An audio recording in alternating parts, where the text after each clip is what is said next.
सबसे पहले हम आरंभ करते हैं इस बात से कि भगवान जगन्नाथ जी का मंदिर क्यों बना। जगन्नाथ लोकनाथ। जब ये रूप नारद जी ने प्रभु का देखा, बोले प्रभु मैं चाहता हूँ आप अपने इसी रूप में भक्तों को आशीर्वाद देने के लिए पृथ्वी पे सदा सर्वदा बने रहे। तब ठाकुर जी ने नारद जी को वचन दिया था कि मैं हमेशा अपने इसी बाल रूप में दाऊ के साथ, सुभद्रा के साथ और सुदर्शन के साथ हमेशा पृथ्वी पर बना रहूंगा भक्तों का उद्धार करने के लिए। वी आर ब्लेस्ड कि हमको इस जन्म के अंदर उनके साक्षात दर्शन करने को मिलते हैं। हमने तो ऐसे देखा है वरुण, और सच मानो, यकीन मानो, जब वो स्नान हो रहा होता है ना, तो उस समय ऐसा लगता है जैसे वास्तव में पूरे ब्रह्मांड से अमृत बरस रहा हो। तो जहाँ साक्षात मेरे ठाकुर जी का दिल धड़कता है ना, तो वहां जाते ही वरुण दिल ऐसे होता है और बस ये लगता है कि अब सब हट जाओ बीच में से, बस अब एक बार एक नजर देख लेने दो बस उन्हें।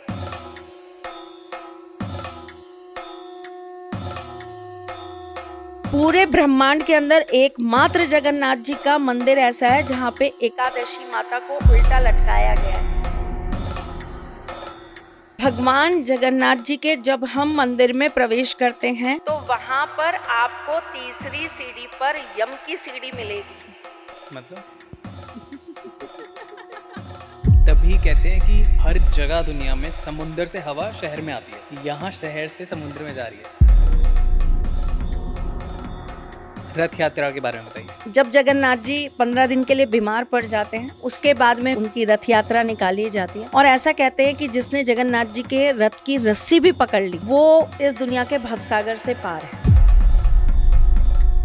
जगन्नाथ जी बिना गोपी गीत सुने सोते नहीं है, ये कथा भी अगली बार बताएंगे।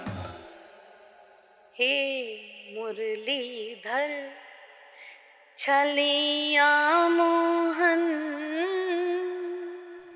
आपने एक बहुत सॉलिड इंट्रो देखा और अब बहुत सॉलिड पॉडकास्ट देखने जा रहे हैं, पर इन दोनों ट्रांजेक्ट के बीच में एक छोटी सी रिक्वेस्ट, प्लीज सब्सक्राइब कर दीजिए, बिकॉज आपके लिए एब्सोल्युटली फ्री है, बट हमारे को बहुत अच्छे गेस्ट लाने में ये बहुत मदद करता है। जितने ज्यादा सब्सक्राइबर होते हैं उतनी जल्दी गेस्ट यस करते हैं पॉडकास्ट पे आने के। थोड़ी सी मदद कीजिए। अगर आपको डॉन टॉक्स पसंद आ रहा है तो सब्सक्राइब कर दीजिए। That's it. हम आपके लिए ऐसा कंटेंट लाते रहेंगे। Enjoy this.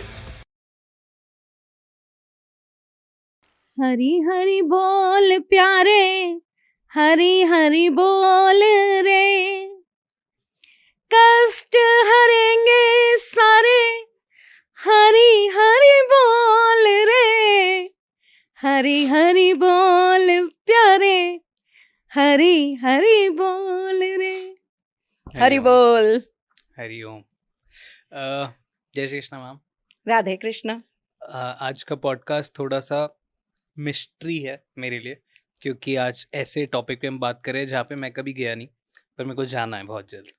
और नॉर्थ में आई फील, या फिर दिल्ली में बहुत सारे लोगों को पता नहीं है कि क्या होता है वहाँ पे, क्या जब रथ यात्रा स्टार्ट होती है तो क्या दृश्य होता है, कैसा होता है सब कुछ। तो आज का टॉपिक हमारा बहुत क्लोज है मेरे, क्योंकि जब मैंने पहली बार उनको ऑनलाइन देखा था तो बस मैं देखता रह गया था, क्योंकि मैं गया नहीं कभी। तो जो भी इंटरनेट पे मैं ढूंढता रहा, खोजता रहा, एंड आई वाज लाइक कि यार यहाँ जाना है, मेरे को 4 धाम पूरे करने हैं और शुरुआत यहाँ से करनी है। सो अभी उस सफ़र के लिए मैं निकलूंगा, बट आज मैं चाहता हूँ कि आप और मोटिवेट कर दो और इन्फॉर्मेशन दे दो। तो कैसा होता है रथ यात्रा, कैसे हैं हमारे जगन्नाथ जी? पता है वरुण, जितने हरि अनंत है ना, मतलब जितनी उनके रूप हैं, जितने उनके अवतार हैं, जितने उनके नाम हैं, जितने उन्होंने जीवन के अंदर हमको ज्ञान, शिक्षा, वचन, कर्म सिखाए हैं, उन सबसे ज्यादा ना उतनी ही उनकी अपने भक्तों के साथ कथाएं हैं। और जैसे कि हमारे ठाकुर जी की बहुत कथाएं हैं, उन्होंने बहुत सारे अपने लोगों को प्रसंग दिए हैं। उनकी बातें आज भी ब्रिज में बहुत सुनाई जाती हैं। ठाकुर जी यहाँ ऐसा करते थे, ठाकुर जी यहाँ घूमते थे, यहाँ गाय चराते थे, यहाँ ये करते थे, यहाँ ये करते थे। उसी प्रकार से उनके ये अवतार या उनका ये रूप भगवान जगन्नाथ, इनकी अनंत कथाएं हैं, ओके। अनंत। मेरे को लगता है आप सुनते सुनते जीवन निकाल सकते हो, इतनी कथाएं हैं भगवान जगन्नाथ की, इतनी बातें हैं भगवान जगन्नाथ की। जगत के नाथ भगवान जगन्नाथ। सबसे पहले हम आरंभ करते हैं इस बात से कि भगवान जगन्नाथ जी का मंदिर क्यों बना, ठीक है। उसका रीजन क्या है। भगवान जगन्नाथ जी का मंदिर बनने का सबसे बड़ा रीजन यहाँ से चालू होता है कि हर वक्त श्री राधा जी को स्मरण करने वाले कृष्ण, हर वक्त श्री राधा जी से प्रेम करने वाले कृष्ण, उनकी अपनी ही पटरानियों को ये बात कभी समझा नहीं पा रहे थे कि वो राधा से इतना प्रेम क्यों करते हैं। तो एक दिन सारी रानियां बैठकर इस बात में वार्तालाप कर रही थी कि आखिर ऐसा क्या है राधा जी में जो हम में नहीं है। जो हमारे स्वामी हमेशा जो है वो राधा जी के ही स्मरण में रहते हैं, उन्हें ही हमेशा याद करते रहते हैं, तो ऐसा हम क्या नहीं कर पा रहे हैं उनके लिए, जो वो हमारी स्मृतियां याद ना रख के उनकी स्मृतियां याद रखते हैं।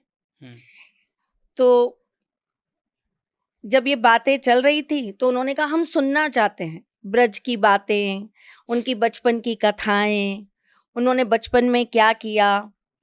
तो जब आपस में ये सारी बातें चल रही थी तो वहां पर उनको ये बोला गया कि ये सारी बातें जब हो रही हो ना, जब ब्रज की बात हो रही हो, बचपन की बात हो रही हो, तो कृष्ण, बलदेव और सुभद्रा ये उसको सुने ना, मतलब ये तीनों भाई बहन ये उस कथा को ना सुने। ठीक है। जब बात ब्रजवासियों की और उनका बचपन क्या था, उन्होंने बचपन में क्या क्या करा, ये सारी बातें, ये प्रसंग जब हम यहाँ पर सुनाए तो ये तीनों भाई बहन सुनने नहीं चाहिए। क्यों नहीं सुनने चाहिए? ओके। तो उन्होंने सब जगह से दरवाजे बंद कर दिए और वो कथाएं चालू हुई, राधा जी की बातें चालू हुई, ब्रज की बातें, ब्रज की सारी उनके बचपन की शरारतें, कैसे वो माखन चुराते थे, कैसे वो गोपियों को परेशान करते थे, कैसे वो रास रचाते थे, उनकी सारी सारी सारी लीलाएं वहां पर बोली जाने लगी। अब इतने में सुभद्रा जी और बलदेव जी और कृष्ण जी वो तीनों चुपके से सुन रहे थे ओके कि अंदर क्या चल रहा है। हाँ। इतने में क्या हुआ, नारद भगवान आए। हाँ। नारद जी आए और वो सुनते सुनते इतने भाव विभोर हो गए, सुनते सुनते उनके अंदर वही बचपन, मतलब वो सिमट गए, सिकुड़ गए और वो बाल अवस्था में आ गए, बाल रूप में आ गए तीनों भाई बहन। ओके। वहीं पे, और चूंकि ठाकुर जी का सबसे प्रिय सुदर्शन उनके साथ था, तो वो सुदर्शन भी स्तंभ हो गया बिल्कुल, और वहीं पे वो भी एकदम ठहर के खंबे की तरह खड़ा हो गया। तो जब ये रूप नारद जी ने प्रभु का देखा तो उनके मन में एक इच्छा प्रकट हुई। जब ये कथा खत्म हो गई वो पुनः अपने उसमें आ गए। तो नारद जी ने कहा कि प्रभु मेरी एक आपसे विनती है। बोले हाँ नारद बोलो, आपकी विनती तो मैं कभी नहीं टाल सकता, बताओ क्या विनती है। बोले प्रभु मैं चाहता हूं कि आप अपने इसी रूप में भक्तों को आशीर्वाद देने के लिए पृथ्वी पे सदा सर्वदा बने रहें। जगन्नाथ जी रूप है। तब ठाकुर जी ने नारद जी को वचन दिया था कि मैं हमेशा अपने इसी बाल रूप में दाऊ के साथ, सुभद्रा के साथ और सुदर्शन के साथ हमेशा पृथ्वी पर बना रहूंगा भक्तों का उद्धार करने के लिए। ओह वाओ, मैं यही सोच रहा था कि जगन्नाथ जी, कृष्ण जी जगन्नाथ जी में कैसे ऐसे, मतलब ये क्या स्टोरी है एग्जैक्टली उनकी, कि उन्होंने ये रूप बनाया या धारण किया या कैसे था सब कुछ, मेरे को कोई आइडिया नहीं था, तो यहाँ से आती है। फिर जब पूरा काल हुआ और सब ये हुआ कि महाभारत का युद्ध हो गया। महाभारत के युद्ध के बाद में वो वो द्वारका के राजा बने और फिर द्वारका खत्म हो गई। उसके बाद में श्री कृष्ण का अंतिम क्षण आया। तो जब श्री कृष्ण को मुक्ति दी गई तो उनके शरीर में से उनका जो दिल है वो मुक्त नहीं हुआ, वो Okay. फिर भी धड़क रहा था। ठीक है।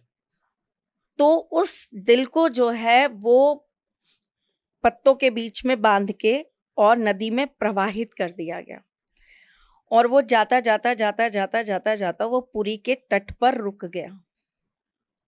ओके। ऐसे बोला जाता है ना कि वहाँ पे आज भी है वो ठाकुर जी का दिल है आज भी जो धड़कता है, जो धड़कता है। और जब वो चेंज कर रहे होते हैं तो पूरी जगह का पावर ऑफ हो जाता है, काट दिया जाता है। सारी लाइटें बंद हो जाती हैं, रोशनी बिल्कुल बंद हो जाती हैं वहां पर अंदर। मैंने तो देखा नहीं है इसलिए मैं पक्का नहीं कह सकती, लेकिन मैंने जो सुना है वो बताती हूँ कि वहां पर अंदर 3 या 5 पंडित होते हैं जो उस जगह पे रहते हैं, और सबकी आंखों पे पट्टी बंधी रहती है, और एक जो मूर्ति को चेंज कर रहे होते हैं वो पंडित जी जो होते हैं वो सिर्फ जब उस दिल को ऐसे निकालते हैं वहां से, और वो जब दूसरी मूर्ति में शिफ्ट करते हैं तो उन्हें ऐसे समझ में आता है जैसे कोई बहुत सॉफ्ट सी चीज, खरगोश सी कोई चीज है जो ऐसे करके धीरे धीरे धीरे धीरे फुदक रही है, और एकदम सन अंधेरा होता है, और जैसे ही ये परिवर्तित होता है उसके बाद रोशनी। पंडित जी कितने लकी होंगे। हम भक्त भी तो बहुत लकी हैं, 100%। हम भक्त भी तो कितने लकी, हम कितने blessed. We are not lucky, we are blessed. We are blessed कि हमको इस जन्म के अंदर उनके साक्षात दर्शन करने को मिलते हैं।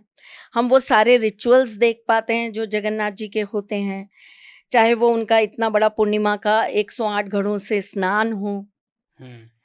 हमने तो ऐसे देखा है वरुण, और सच मानो यकीन मानो, मतलब जब वो स्नान हो रहा होता है ना तो उस समय ऐसा लगता है जैसे वास्तव में पूरे ब्रह्मांड से अमृत बरस रहा हो। कैसा होता है वो? ये मेरे से ना कैसा होता है वाला फील मत पूछा करो। ना तो ये कोई स्क्रिप्ट है, ना ये कोई सिर्फ बातों की बातें हैं, ये एक भाव है। और एक चीज और बताती हूँ आपको, सिर्फ जगन्नाथ जी ही एक ऐसे प्रभु हैं इस पूरे ब्रह्मांड के अंदर जो अपने भक्तों के भाव तुरंत पकड़ लेते हैं। मतलब भाव ऐसे? ठाकुर जी ना आपको अपने पास आने से रोकते हैं। हाँ। ठाकुर जी आपकी बहुत परीक्षाएं लेते हैं, ठीक है। तब ठाकुर जी आपको अपने करीब आने देते हैं। ठाकुर जी की सेवा करना, ठाकुर जी के करीब जाना, या ठाकुर जी को अपना बना लेना, जितना सरल दिखाई देता है ना उतना सरल है नहीं। ओके। और जगन्नाथ जी को उतनी ही आप जल्दी से प्रसन्न कर सकते हैं। मतलब ये उनका सॉफ्ट वाला रूप है, बाल रूप है। हाँ। बहुत सॉफ्ट रूप है, और वहां पे और कुछ है ही नहीं। भगवान कृष्ण के पास तो दिमाग बहुत था, तीव्र बुद्धि थी। जगन्नाथ जी के पास तो सिर्फ उनका दिल है, दिमाग तो वो यूज ही नहीं करते। तो वहां पे वो दिल से ज्यादा सोचते हैं, इसीलिए उनकी मूर्ति अधूरी है। आपके सवाल का जवाब ये है। क्यों अधूरी है? क्योंकि सिर्फ दिल है। क्योंकि सिर्फ दिल है। ओह। तो वह पॉडकास्ट शुरू होने से पहले मैंने पूछा था कि क्या उनकी मूर्ति अधूरी है, ऐसा कहा जाता है, तो दैट्स व्हाई। श्री कृष्ण ने हमको ये समझाया है पूरी महाभारत में, उनके हर एक चैप्टर के अंदर, उनकी हर एक लीला, हर एक क्रीड़ा, हर एक उनके जो भी उन्होंने अपने जीवन के अंदर जो कुछ भी रचा, उसके अंदर उन्होंने हमें ये दिखाया है, ये समझाया है कि हर जगह प्रेम नहीं चलता। मतलब हर जगह बांसुरी से काम नहीं चलता। एक सच्चे कृष्ण भक्त को ये पता होना चाहिए कि कब बांसुरी की धुन बजेगी, कब सुदर्शन चक्र चलेगा, कब शांत होके वो कृष्ण अर्जुन को ज्ञान देगा, और फिर शस्त्र उठाने के लिए बोलेंगे, शस्त्र उठाओ पार्थ। ये भी सिखाया है हमें श्री कृष्ण की पूरी लीलाओं ने कि जरूरी नहीं है कि हर लड़ाई सिर्फ आप शस्त्रों से ही लड़ें। आप अपने धैर्य, विवेक, संयम और अक्लमंदी से भी कोई भी जंग जीत सकते हो। उन्होंने ये भी सिखाया है कि आपका बली होना, आपका राजा होना नहीं है। राजा in the sense, if you don't have money, if you don't have power,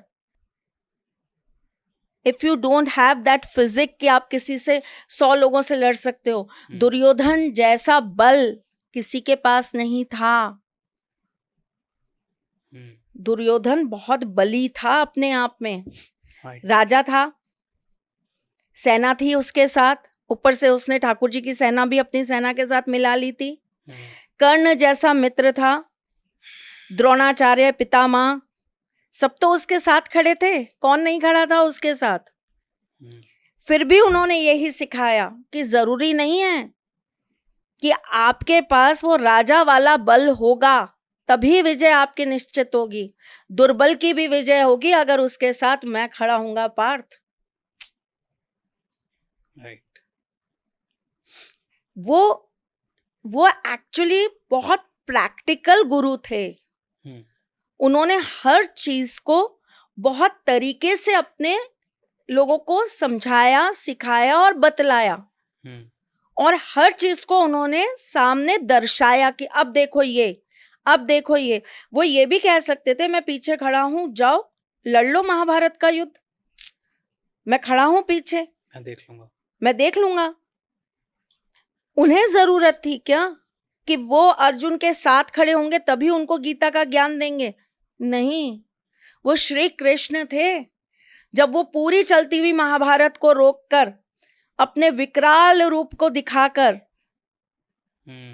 Arjun को गीता का ज्ञान दे सकते थे, तो ये कार्य तो वो कहीं और बैठकर भी कर सकते थे कि पूरी की पूरी महाभारत रोक देते, अचानक से वहां खड़े हो जाते, अपना दिव्य रूप प्रकट करते और अर्जुन को पूरा गीता का ज्ञान देते और फिर वहां से चले जाते। इन सब चीजों के लिए उनको वो सारथी बनने की जरूरत क्या पड़ी थी? क्यों उन्होंने उनका ड्राइवर बनना? भाई आज की डेट में तो मैं एज अ ड्राइवर ही बोलूंगी ना। उनके रथ को चला रहे थे, आज होते तो शायद उनकी डिफेंडर या कोई ऐसी गाड़ी चला रहे होते जो आर्मी में यूज होती हैं, राइट? तो उन्होंने उनका वो ड्राइवर बनना क्यों चुना, उनका सारथी बनना क्यों चुना? अगर मैं बहुत स्पष्ट हिंदी भाषा बोलूं तो ये तो मैं इसलिए बोल रही हूँ क्योंकि आजकल की जनरेशन को मेरी वो भाषा थोड़ी कम समझ में आती है, वो कहते हैं सरल भाषा में बोलो, तो मैं सरल में बोल रही हूँ। तो उन्होंने क्यों चुना उनका सारथी बनना, क्यों उनका रथ उन्होंने चलाया? बुरे रास्ते तो वो उनको कुछ नहीं समझाते थे, बस यही कहते थे रुको, चलो, अच्छा बैठो, अच्छा ये करो, अच्छा वो करो। ठीक है, वो तो पीछे से भी उनको बता सकते थे, मार्गदर्शक तो वो कहीं से भी बन सकते थे।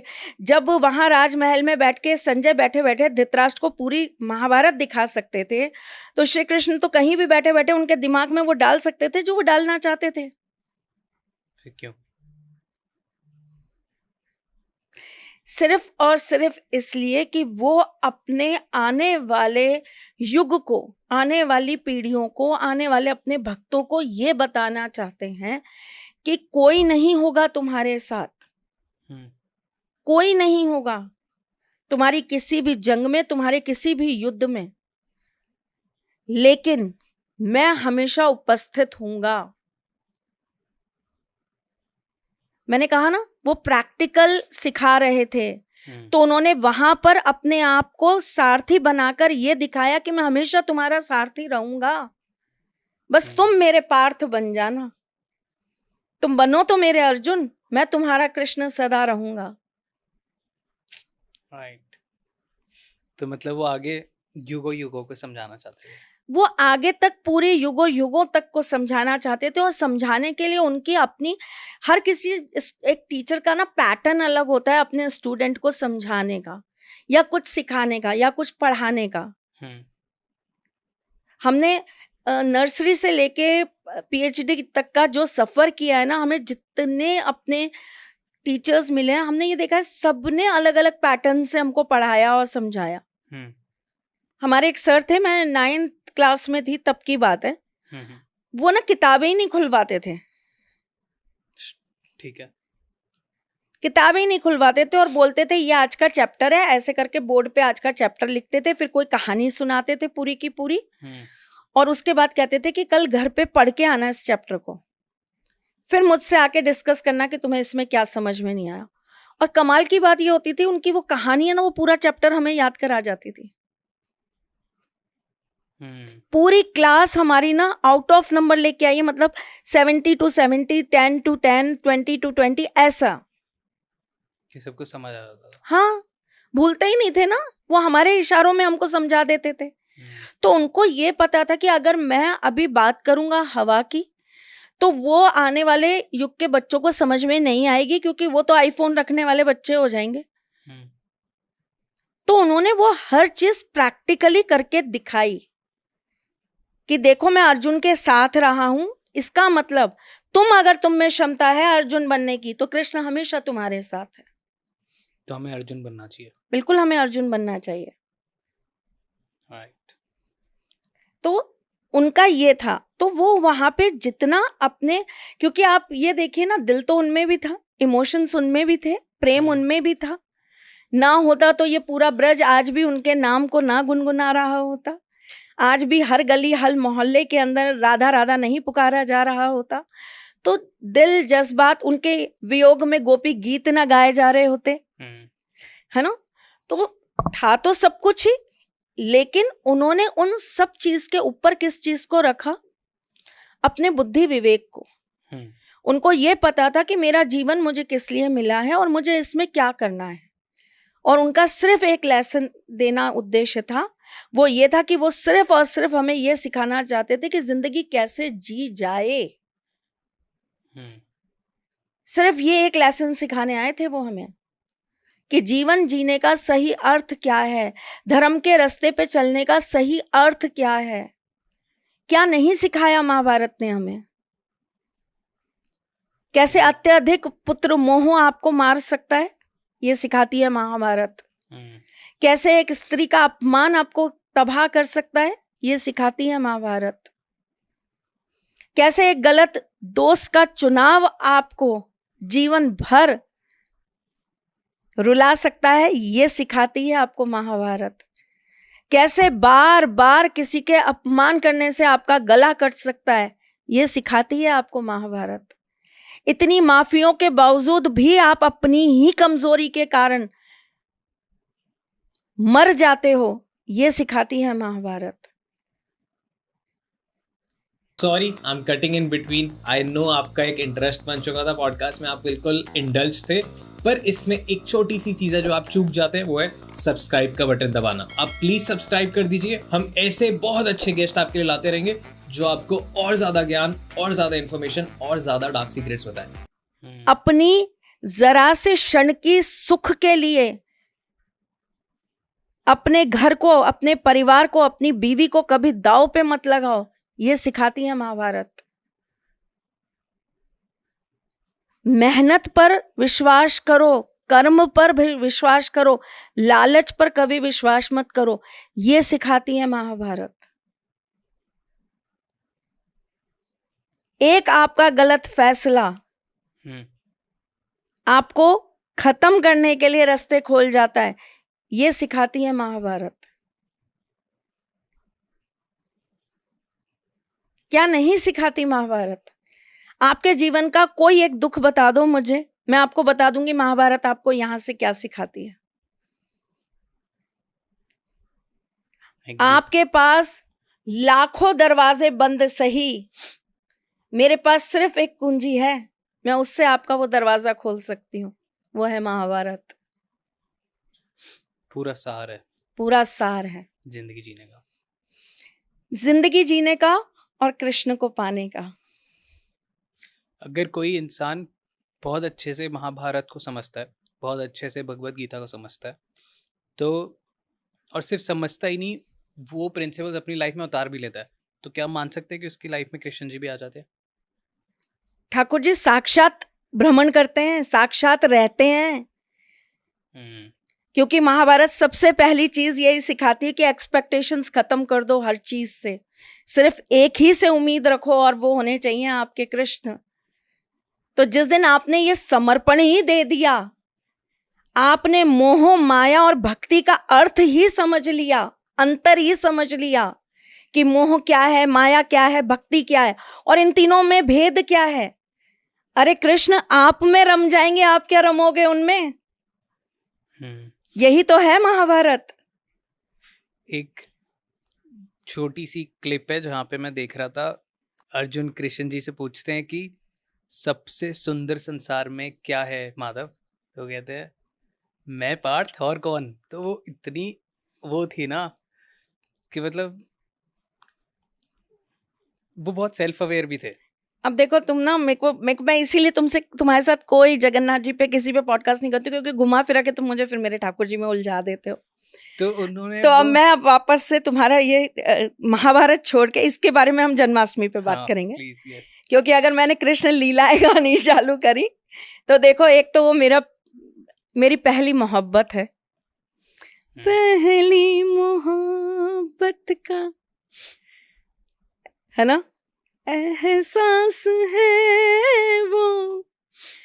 एक तो वो मेरी पहली मोहब्बत है, फिर वो मेरे आराध्य हैं, फिर वो मेरे गुरु हैं, फिर वो मेरा सर्वस्व है, मेरी सांसें हैं, मेरा जीवन है, मेरा सब कुछ है, मेरे बोल हैं, मेरी सोच है, मेरा दिल है, मेरा जीवन है, मेरा सब कुछ है।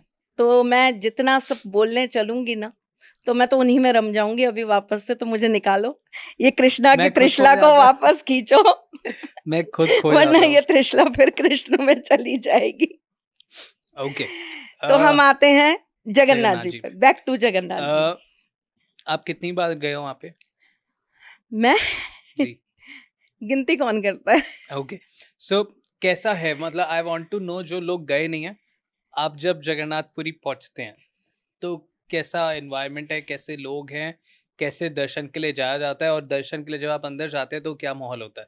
क्योंकि मैंने बहुत सारी बातें सुनी है कि समुद्र की आवाज़ नहीं आती है मंदिर के अंदर, परछाई नहीं दिखती है, जो ध्वज है वो एक अलग ही डायरेक्शन में। तुम ड्रिंक करते हो? हाँ, कभी कभी। तुम्हें पीने के बाद कैसे सुरूर होता होगा? होता है? कॉलेज में पिया था। फिर ऐसा लगता होगा कि पता नहीं क्या चल रहा है दुनिया में, चलने दो जो चल रहा है, पता ही नहीं कौन बगल में से गुजर गया, कौन क्या हो रहा है क्या नहीं हो रहा है। उससे लाख गुना ज्यादा नशा है इस भक्ति का। तो अब आप मुझसे ही कहो कि वहां क्या होता है क्या नहीं होता, भाई मैं नहीं समझा पाऊंगी। I am so sorry. मैं कृष्ण की दीवानी कह लो, जोगन कह लो, भक्तन कह लो, जो मर्जी कह लो।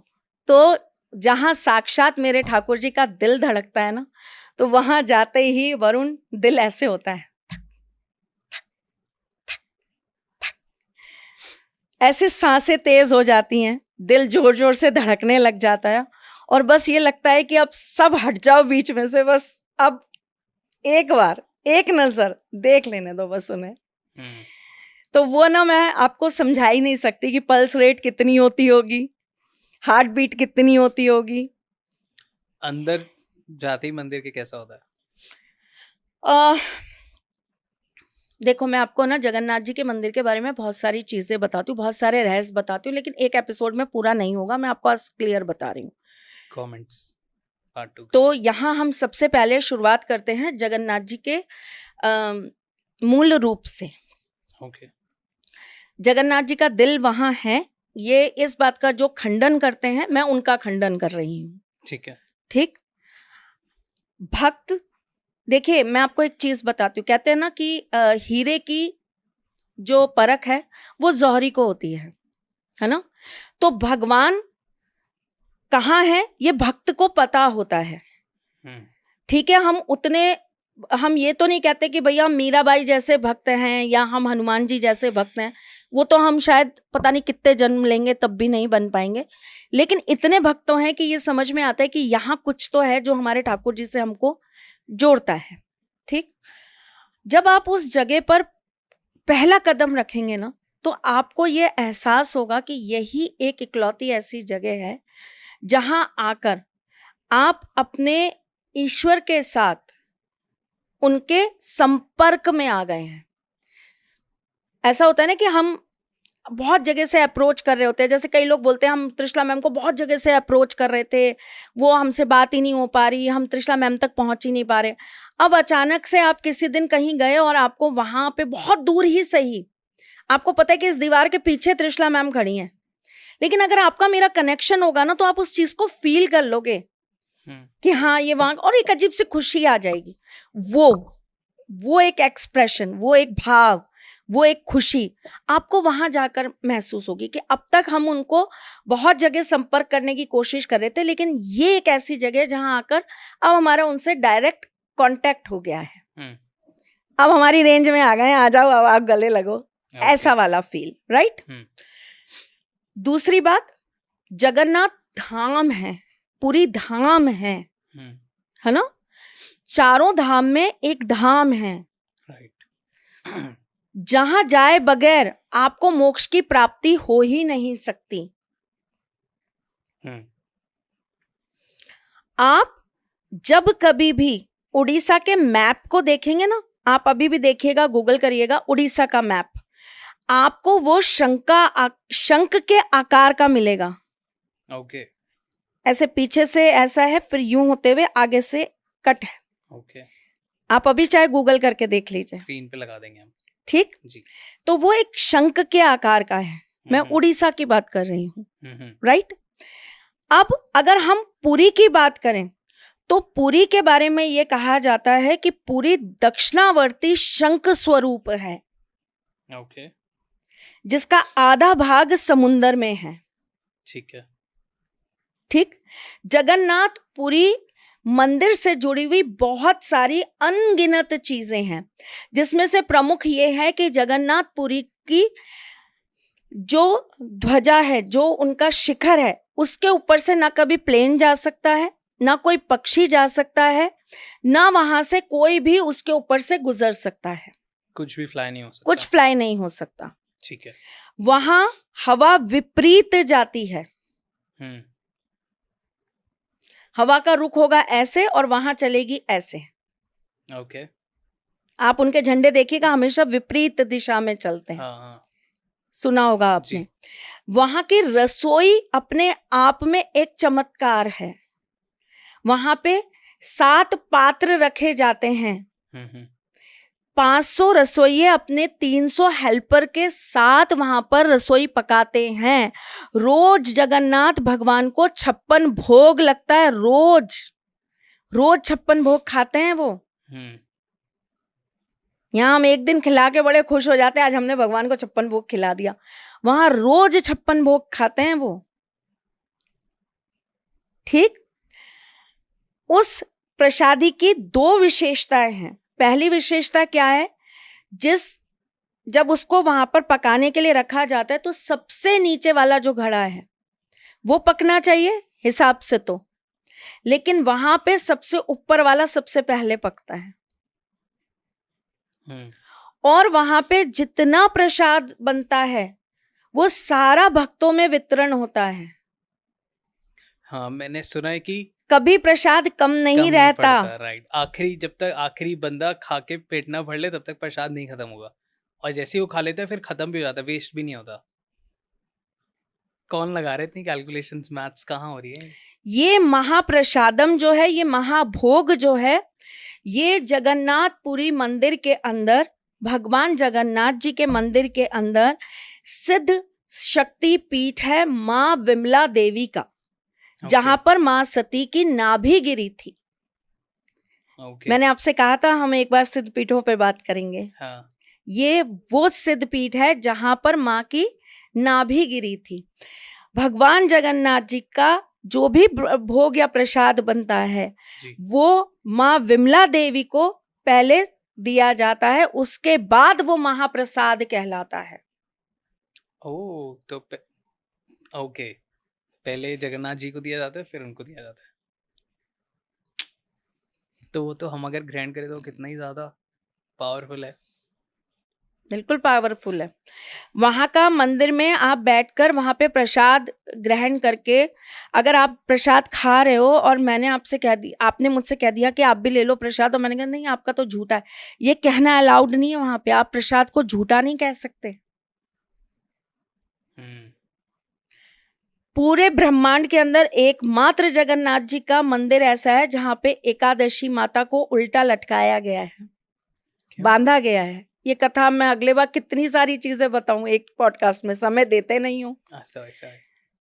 जीवन के 4-5 दिन दे दो, मैं सारी कथाएं सुना दूंगी। डन, मैं रेडी। मेरे से वो नहीं होता कि मैं जरा जरा सा बता दूं और फिर खत्म कर दूं। मुझे थोड़ा विस्तार में बताने की आदत है। गंदी टीचर हूं मैं। अच्छे टीचर हो आप, रील्स के लिए गंदे हो पर वैसे अच्छे हो। ओके। भगवान जगन्नाथ जी के मंदिर के 4 द्वार हैं, प्रमुख 4 द्वार हैं। ठीक है। ठीक, एक पूरब, एक पश्चिम, एक उत्तर, एक दक्षिण। आप कहीं से भी एंट्री ले सकते हैं, पूरब वाले से। जहां से वो दिखते हैं, जहां से वो देख रहे होते हैं, वो अलग ही है ना। मैंने जब फर्स्ट टाइम देखा तो मेरे अंदर कुछ हो गया था कि मैं फिगर आउट कर रहा था कि कैसे है, मतलब रिसर्च जब स्टार्ट की थी, और एकदम से गेट दिखता है और वहां से इतनी बड़ी बड़ी आंखें, और वो ऐसे मेरे को लगा वो मेरे को ही देख रहे हैं, और अंदर तक झांक लिया उन्होंने। वो फोटो लगा देना यहाँ प्लीज। ठीक है। भगवान जगन्नाथ जी के जब हम मंदिर में प्रवेश करते हैं तो वहां पर आपको तीसरी सीढ़ी पर यम की सीढ़ी मिलेगी। मतलब क्या हुआ था जब भगवान जगन्नाथ जी के मंदिर निर्माण की भी एक बहुत बड़ी कहानी है।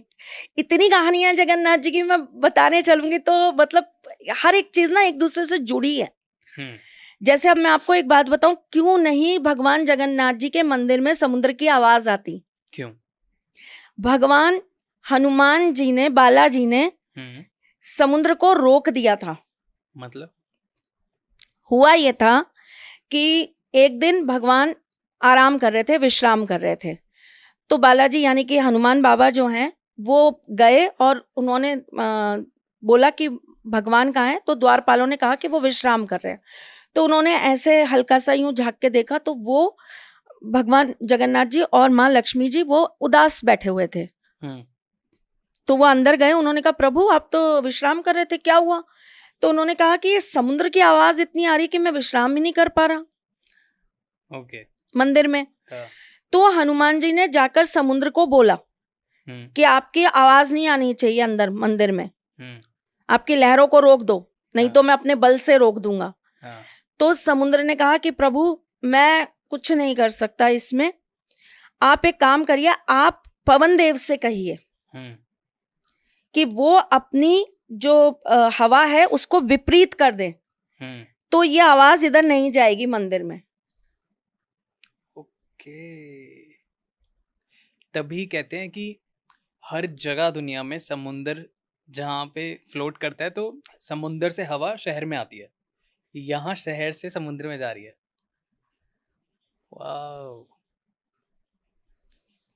तो उन्होंने अपनी पहले उन्होंने खूब जोर जोर से अपनी उल्टी फेरी लगाई वहां पे, और चूंकि पवन देव उनके ही पिता हैं हनुमान बाबा के, तो उन्होंने अपने पिता को बुलाया और कहा कि आप मेरे प्रभु को बिल्कुल भी परेशान नहीं करेंगे। तो उन्होंने कहा कि ठीक है, मैं विपरीत दिशा में हवा वेग ले जाता हूँ। वो आज तक वैसी है। इसीलिए उनके ध्वज पर हनुमान जी साक्षात विराजमान रहते हैं। कितना ही इंटरलिंक है ना, और कितना फैसिनेटिंग है कि साइंस भी फेल हो जाता है। साइंस तो क्या ही बोलूं मैं। अब तीसरी सीढ़ी की बात बता रहे थे, यम वाली। हाँ जी, आप मुझे खो देते हो ना उनमें। तो भगवान जगन्नाथ जी का जब ये मंदिर निर्माण हो रहा था तो 3 बार समुद्र ने रोका इस मंदिर निर्माण को होने से। ठीक, अब क्या हुआ कि जो वहां के राजा थे उनको स्वप्न में आ ही चुका था कि प्रभु ने उनसे कह दिया था कि मेरा मंदिर निर्माण करो जी। तो उन्होंने पूरा मंदिर बनवा दिया था, लेकिन भगवान की मूर्ति नहीं बनी थी। तो विश्वकर्मा जी स्वयं एक बूढ़े साधु का वेश लेकर आए। उन्होंने बोला कि 21 दिन का मुझे समय चाहिए, मैं एकांत में बैठ के ही मूर्ति गढ़ूंगा और कोई उसके अंदर नहीं आएगा, उस रूम के अंदर, और अगर किसी ने खोलने की कोशिश की तो मैं जैसा है वैसा ही छोड़ के चला जाऊंगा। ओके। तो वो जो मूर्तियां हैं वो उसी तरीके से बनी उनको वहां पर मिली थी और वो लाकर उनको मंदिर में स्थापित कर दिया गया था। ये पूरी एक कहानी है, जब हम सेकंड पॉडकास्ट करेंगे तो मैं आपको पूरी कहानी सुनाऊंगी। अभी मैंने आपको मोटी मोटी कहानी सुना दी। अब क्या हुआ कि भगवान जगन्नाथ जी स्थापित हो गए। अब कहा जाने लगा कि जिसने भी, जैसे मैंने आपको कहा कि मोक्ष का सबसे बड़ा धाम है वो, जी। तो यमराज हिल गए। हम्म। और आपको पता है यम रिश्ते में साले लगते हैं श्री कृष्ण के। कैसे? बताओ कैसे? मैंने तुमको बताया हुआ है, बताओ कैसे? सब भूल जाते हो। जो कृष्ण जी की पटरानी है, हाँ, वो कौन है? मेरे को ना डर लगता है कि कुछ गलत ना बोल दूं, तो गलत इसलिए बोल दोगे तो मैं सही कर दूंगी, डांटूंगी भी नहीं, पक्का। नहीं नहीं, आप बताओ प्लीज। छड़ी भी नहीं उठाऊंगी, पक्का, आप बताओ, आप प्रॉमिस। बताओ, आप बताओ। भगवान कृष्ण की पटरानी है माँ यमुना, हम्म। और यमुना जी के भाई हैं यम। हम्म। और ये कहानी मैंने आपको सुनाई थी दिवाली के टाइम पे, जब मैंने आपको ये बताया था कि दिवाली के बाद आती है यम द्वितीया, हाँ। जिसे भाई दूज भी बोला जाता है। और उस यम द्वितीया पर ऐसा कहते हैं कि आप अपने भाई का हाथ पकड़कर अगर यमुना जी के अंदर 3 डुबकी लगा लेते हैं तो यम भगवान आपको और आपके भाई को कभी परेशान नहीं करते। सुपर रेमेडी मिल गई आप लोगों को। समझाया था? हाँ। तो उस रिश्ते से वो क्या लगे उनके? साले। हाँ। तो उन्होंने जाकर बोला कि प्रभु ये तो आपने मेरे साथ नाइंसाफी कर दी, मैं आपको कुछ बोल भी नहीं सकता क्योंकि रिश्ता ऐसा है आपका मेरा हाँ। कि मैं आपको कुछ कहने लायक भी नहीं हूँ, गुस्सा करने लायक भी नहीं हूँ आप पे। तो उन्होंने कहा क्या हुआ, क्यों परेशान हो रहे हो? प्रभु तो हमेशा मुस्कुराते। श्री कृष्ण महाभारत में एक चीज और भी सिखाते हैं वरुण, कुछ भी हो, कुछ भी हो मुस्कुराते रहिए। मुस्कुराइए, आप श्री कृष्ण के सानिध्य में हैं। कृष्ण सदा सहायते। हम्म, ठीक। तो उन्होंने कहा रुको रुको रुको, मैं आपका दिल कैसे सोच तोड़ सकता हूँ? सारी खुदाई एक तरफ और जो रुका भाई एक तरफ, आपके कैसे मैं दिल को तोड़ूं भाई? आप तो हमारे साले साहब हैं, आपका कैसे दिल टूटेगा? उन्होंने कहा एक काम करता हूँ, मेरे जगन्नाथ मंदिर में तीसरी सीढ़ी जो है वो यम की सीढ़ी होगी, यमशीला। जो व्यक्ति मेरे मंदिर में पूरी लगन विश्वास के साथ आएगा वो अपने जीवन के सारे पापों से मुक्त हो जाएगा। ओके। लेकिन जो जाते वक्त उस सीढ़ी पे पैर धर के जाएगा वो अपने सारे पुण्य मुझे ही वापस दे जाएगा। तो उस पे पैर नहीं रखना होता? अब भक्त परेशान हो गए। हाँ। जब ये बात हुई तो भगवान तो बड़े चतुर, हाँ। भगवान ने फिर एक रास्ता निकाल दिया। भगवान ने कहा आओगे तो तुम इन सीढ़ियों से और जाओगे दूसरे द्वार से। तो मतलब वो वापस जाने का अब रास्ता ही नहीं है? क्या मास्टरमाइंड हो, क्या योजनाएं बना देते थे ना एकदम से कि मतलब अच्छा ठीक है सॉल्यूशन मिल गया, ये जाने को मिलता है, लेकिन वहाँ के जो लोग हैं, वहाँ के जो लोकल, जैसे मैं पहली बार गई थी तो वहाँ के जो लोकल लोग थे उन्होंने मुझे बोल दिया था कि बेटा इसके ऊपर आते समय पैर मत रखना। तो वहाँ पे आपको गाइड बहुत अच्छे से करते हैं, बहुत कोऑपरेटिव लोग हैं, बहुत अच्छे लोग हैं उस मंदिर में, बहुत अच्छे पंडित पुजारी बहुत अच्छे हैं, आपको बहुत अच्छे से सब कुछ समझाते हैं। अब देखो भीड़ ही इतनी होगी कि बेचारों के हाथ में कुछ नहीं रहेगा, तो देखो कोई भी नहीं कर सकता वरुण। आप भी अगर व्यस्त हो गए तो आपकी अच्छाई कहाँ दिखेगी इतने लाखों लोगों के बीच में? अच्छाई भी चंद लोगों के बीच में ही दिखाई देती है, लाखों के बीच में तो इंसान खुद ही परेशान है, आपको देखे उसको देखे उसको देखे उसको देखे बट जाता है। तो अगर आप ऐसे समय पे जा रहे हैं जब मंदिर परिसर में लिमिटेड लोग हैं तो आपको अच्छे से ट्रीट करते हैं, वहां के लोग सब बताते हैं, एक एक चीज बताते हैं, एक एक जगह की महत्वता बताते हैं। ओके। और बताइए। कितने लालची हो। अरे बेटा, मैं तो सब कुछ जाना है मेरे को A to Z Krishna ji के बारे में, तो इसलिए लालची। आपको पता है लगभग लगभग 146 साल पहले, 146 years बैक, ठाकुर जी ने मतलब जगन्नाथ जी ने भोग नहीं खाया था मंदिर का। क्यों? क्यों? 1880 की बात है। हाँ। वहाँ क्या होता है, हर जगह का अपना एक सिस्टम होता है। जैसे मेरे यहाँ मुझे पता है कि मेरे ठाकुर जी ने भोग ग्रहण किया या नहीं किया, वो मेरी अपनी एक शैली, अपनी परंपरा चली आ रही है, और आज से नहीं, मेरे पूर्वजों से चली आ रही है। तो उन्होंने हमको सिखाया, हम आगे अपने पीढ़ियों को सिखाते हैं कि बेटा इस तरीके से चेक करो कि भगवान ने भोग खाया कि नहीं खाया। तो वहाँ जब उस मंदिर में ऐसा है कि आप जब भोग लगाते हो तो उसके बाद में ऐसे अंजुली में, मतलब हाथ में पानी रख के जगन्नाथ जी की परछाई को देखा जाता है, और वो अगर पूरी परछाई उसमें दिख रही होती है तो इसका मतलब भगवान ने भोग ग्रहण कर लिया। तो सेम प्रोसेस से चेक करा गया कि उन्होंने भोग खाया कि नहीं खाया। तो जब देखा तो पता चला कि आज भगवान ने भोग ही नहीं खाया। तो वहाँ के जो राजा है ना, और आपको एक चीज और बताऊं, आज भी राजघराने के जो लोग हैं या राजा जो हैं, आज भी वहां के, जब जगन्नाथ जी की रथ यात्रा निकलती है ना, तो वो सोने का झाड़ू लगाते हैं आगे जो होता है। हाँ, अरे वाह। ठीक। तो इसका रीजन ये है कि वहां के जो राजा हैं उनका बहुत ज्यादा जगन्नाथ जी के साथ जुड़ाव था, और जगन्नाथ जी हर बात राजा को आके स्वप्न में बताते थे। वो इतने परम भक्त थे जगन्नाथ जी के कि वो हर बात जो है जगन्नाथ जी को आके स्वप्न में बताते थे। तो क्या हुआ कि राजा बड़े परेशान हो गए कि ठाकुर ने आज भोग नहीं खाया, जगन्नाथ जी ने भोग नहीं खाया, क्यों नहीं खाया, क्यों नहीं खाया, बड़े परेशान। तो रात को जगन्नाथ जी ने उनसे कहा कि राजा क्यों परेशान हो रहे हो, मैं मंदिर में था ही नहीं, मैं तो मंदिर में था ही नहीं, मैं तो, मेरी एक बूढ़ी अम्मा भक्तन है, मैं तो उसके यहाँ खिचड़ी खाने चला गया था। ओके। तो वो आज भी होता है ऐसे? होता होगा, प्रभु की लीला प्रभु ही जाने। तो वैसे चले आते थे? हाँ, कई अनगिनत बार।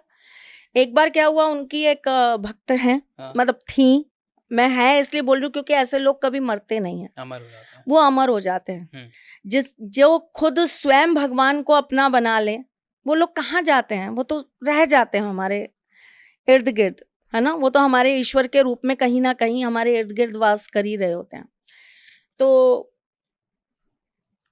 वो क्या था कि वो बहुत बुजुर्ग थी,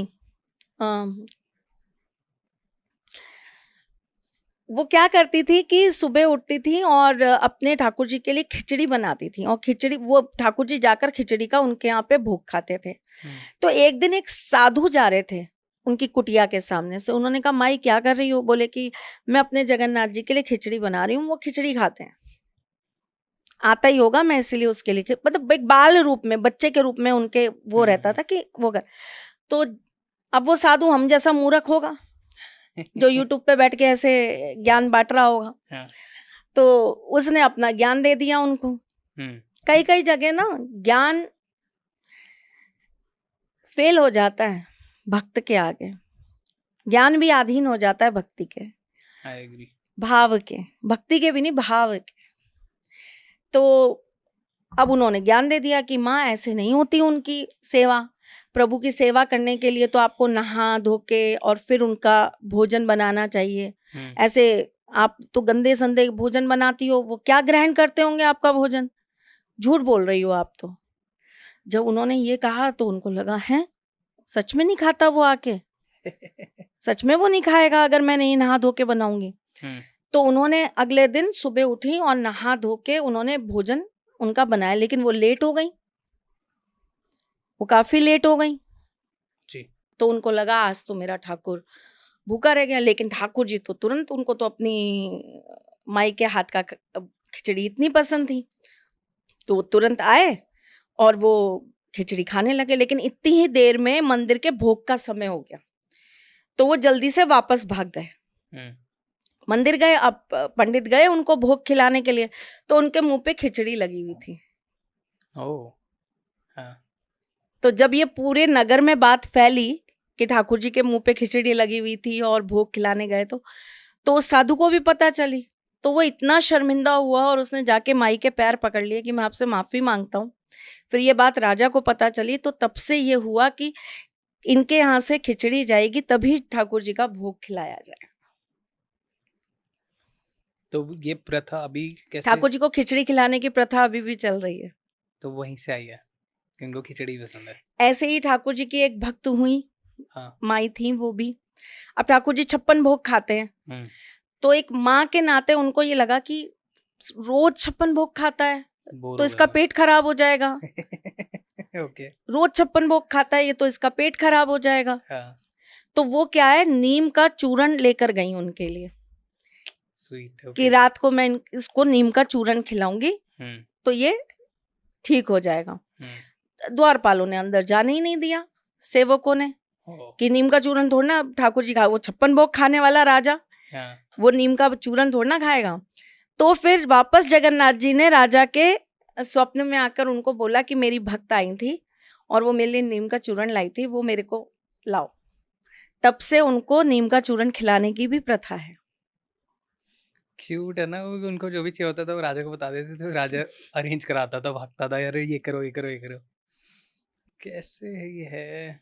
ऐसा बोला जाता है कि वो सपने में नहीं आते, ऐसा भी होता है? किसने बोला? छोड़ो। जो क्या क्या क्या वे होते हैं, ये थोड़ा ऑफ टॉपिक सवाल है, बट क्या क्या वे होते हैं जहाँ पे हम समझ सकते हैं कि भगवान हमसे बात कर रहे हैं या जुड़ रहे हैं?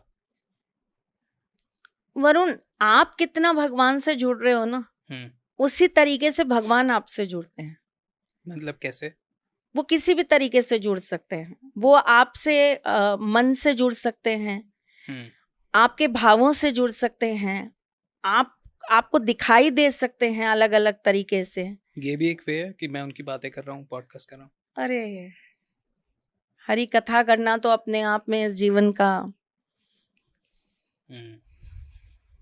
ओके, बताओ बताओ बताओ।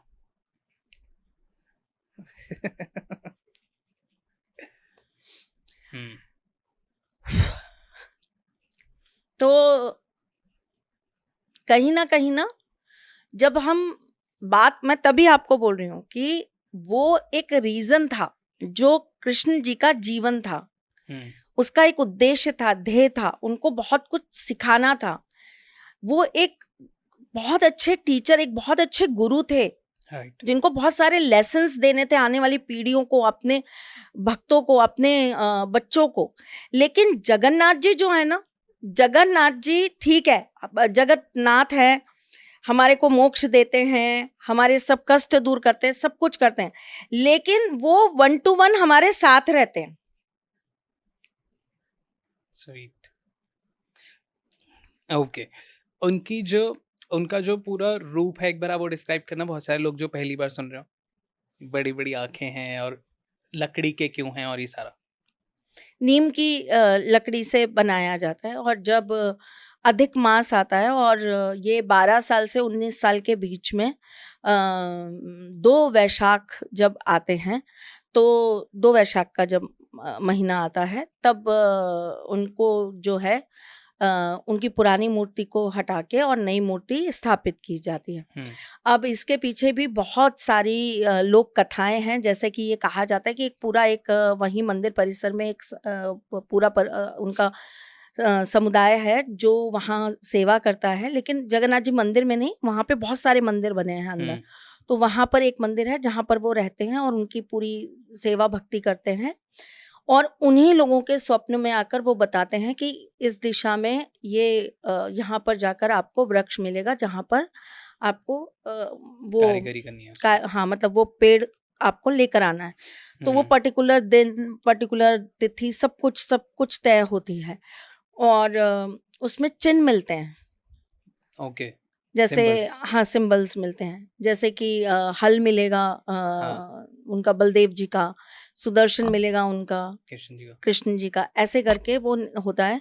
और बलदेव जी, सुभद्रा जी और जगन्नाथ जी और उनका सुदर्शन, ये वहाँ पर विराजमान होता है। और श्री मंदिर मतलब कि श्री हमारी लक्ष्मी जी वहाँ पर उनके साथ विराजमान रहते हैं। ओके, सिर्फ एक बार वो रूठ कर चली जाती हैं साल में। हाँ, मैं वही उसी पे आ रहा था। और उनका रथ जब जगन्नाथ जी उनको मनाने जाते हैं, और उन्होंने गुस्से में जगन्नाथ जी का रथ भी तोड़ दिया था। ये कथा बताइए आप। ये कथा फिर अभी बताऊंगी तो फिर आपकी और चीजें रह जाएंगी। अब आप बताओ क्या करूं। हम लोग सब कुछ कवर करेंगे। आपके पास इतने क्वेश्चंस हैं ना, और आप समय मुझे देते नहीं हो। मैं क्या करूं, मैं तो हम 24 घंटे की लाइव किया करेंगे। और आपको पता है लक्ष्मी जी को फिर भोग में वो क्या खिलाते हैं बड़े प्यार से? क्या? रसगुल्ला। ओह, क्यूट है ना। हाँ, बहुत क्यूट है, सच में बहुत क्यूट है। रसगुल्ला। ओके, सो रथ यात्रा के बारे में बताइए। मैंने जो आपको बताया कि उनका जो पूर्णिमा का स्नान होता है, 108 घड़ों से उनका स्नान किया जाता है उस दिन। और चूंकि बहुत गर्मी होती है तो उनको नहलाया जाता है, और तब से ही वो बीमार पड़ जाते हैं 15 दिन के लिए। बीमार पड़ जाते हैं मतलब कैसे? 15 दिन के लिए वो बीमार पड़ जाते हैं, बुखार आता है उन्हें। ओ, हमारे जगन्नाथ जी को भी आ रखा, आप देखो हमारे मंदिर में आज जगन्नाथ जी नहीं है। हाँ, बुखार आया हुआ है, हाँ तभी आप कह रहे थे दलिया बनाना है। हाँ, ओके, बताइए, आप बताइए। उनको दलिया खिचड़ी ऐसी चीजें खिलाएंगे, उनको काढ़ा बना के पिलाया जाता है, उनकी पट्टियां की जाती हैं। आप भी करते हो ये? हाँ और वहाँ भी हो रही है? हाँ। तो बुखार क्यों आता है? बुखार के पीछे बहुत सारी कथाएं हैं। जैसे वहाँ के लोक कथाओं में लोग ये कहते हैं कि भगवान जी को जो ये आता है, जो ज्वर कहते हैं इसे, है ना, जो ताप आता है यानी कि बुखार आता है, इसको कहते हैं कि ज्वर आता है। और इसके बाद ऐसा कहना है कि वहाँ पर कोई भी बीमार नहीं पड़ता, क्योंकि वो सब अपने पे लेते हैं सबकी और बीमारी। इसके पीछे एक कथा भी है कि उनके एक भक्त थे। हाँ, वो भक्त मतलब उन्होंने अपना उनने उनकी वाइफ ने पूरा जीवन जगन्नाथ जी की पूजा अर्चना की थी। उसके बाद उनकी वाइफ की डेथ हो गई, वो बूढ़े हो गए, लेकिन वो फिर भी जगन्नाथ जी की पूजा करते रहे, आराधना करते रहे, वही उनके स्वामी रहे। अचानक से वो बहुत बीमार हो गए, तो जगन्नाथ जी आए, उन्होंने उनकी बहुत सेवा करी, सेवा करके उनको ठीक किया। जब वो ठीक हो गए तो उन्होंने कहा कि प्रभु आप तो जगन्नाथ हैं, आपके हाथ में क्या नहीं है, आप तो ऐसे चुटकी बजाते और मैं ठीक हो जाता, आपने मेरी इतनी सेवा क्यों की, मुझे ये पाप का भागी क्यों बनाया, आपने मेरी सेवा कर दी, अब मैं कैसे उतारूंगा ये ऋण आपका। तो उन्होंने कहा कि देखो, अगर मैं अभी तुम्हें ठीक करने को मैं कर सकता था, तुम्हें इससे कहानी से सबक लेना जी। जो लोग ईश्वर की भक्ति करके सवाल करते हैं ना, ये उन लोगों के लिए आंसर है आज मेरा, ठीक है। तो उन्होंने कहा कि मैं करने को तो मैं कर सकता था, मैं तुम्हें एक क्षण में सही कर सकता था, मैं तुम्हें एक क्षण के अंदर ठीक करके और तुम्हारी पीड़ा हर सकता था, लेकिन फिर इस पीड़ा का भार लेके तुम्हें अगले जन्म में आना पड़ता और तुम्हें अगले जन्म में ये पीड़ा उठानी पड़ती, तब मैं साथ होता नहीं होता ये पता नहीं। ओके। तो उन्होंने बोला कि अभी भी तुम्हारी इस पीड़ा के 15 दिन बचे हैं, लेकिन तुम मेरे सबसे प्रिय भक्त हो, तो मैं तुम्हारे वो 15 दिन अपने ऊपर लेता हूं। इसीलिए जगन्नाथ जी 15 दिन के लिए बीमार हो जाते हैं। And the moral of the story is, भगवान की जो भक्ति करता है ना, वो ये प्रश्न मत करो मैंने ये किया, मैंने आपके लिए ये किया, मैं हर हफ्ते वृंदावन जाता था, मैंने ठाकुर जी को ये भोग खिलाया, मेरे यहाँ ठाकुर जी की ये सेवा होती थी, फिर भी मुझ पे कष्ट आया, फिर भी मुझ पे पीड़ा आई, फिर भी मेरे साथ ये क्यों हुआ, फिर भी मेरे साथ ऐसी चीजें क्यों हुई। ईश्वर जो कर रहा होता है ना, वो आपके भले के लिए कर रहा होता है,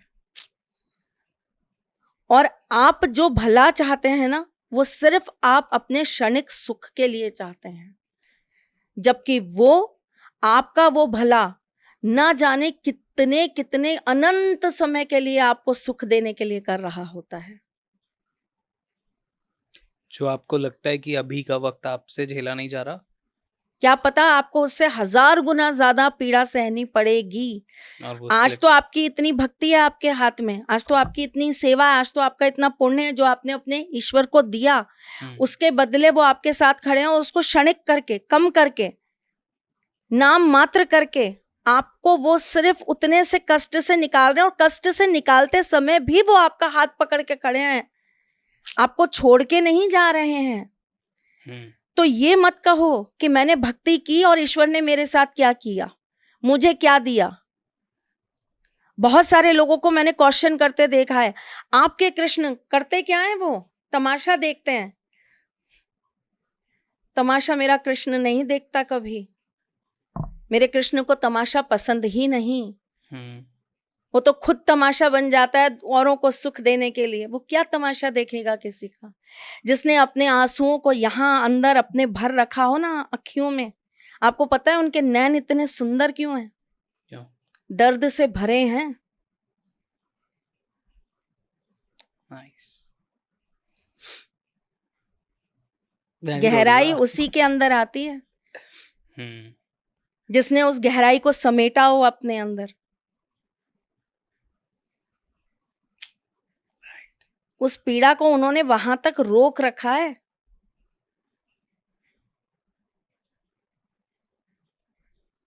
फिर और जो खुद दुखों को झेला हो, जिसने अपना पूरा जीवन केवल और केवल कष्टों में ही निकाला हो, वो कभी किसी को कष्ट नहीं देता।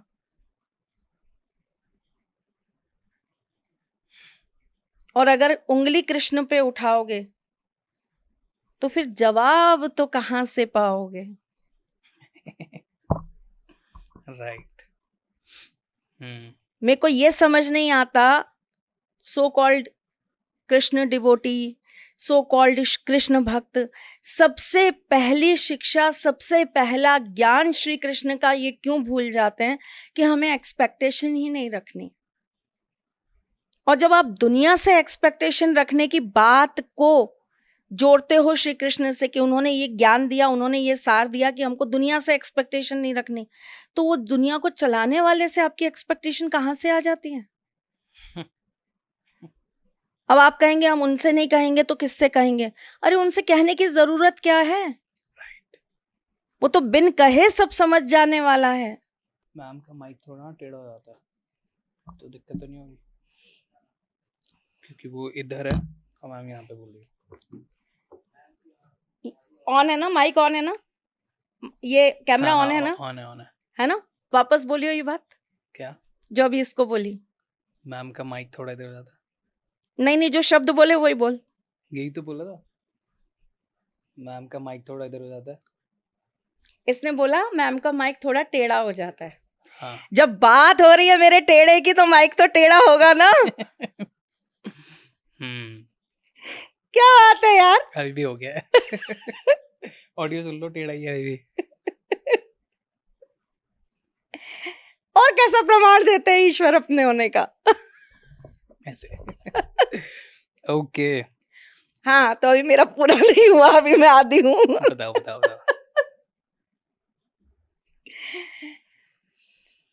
तो अब इस पे भी कई लोगों का तर्क वितर्क ही आता है कि जब तक माँ के सामने रोएगा नहीं बच्चा, तब तक माँ कैसे समझेगी कि वो भूखा है।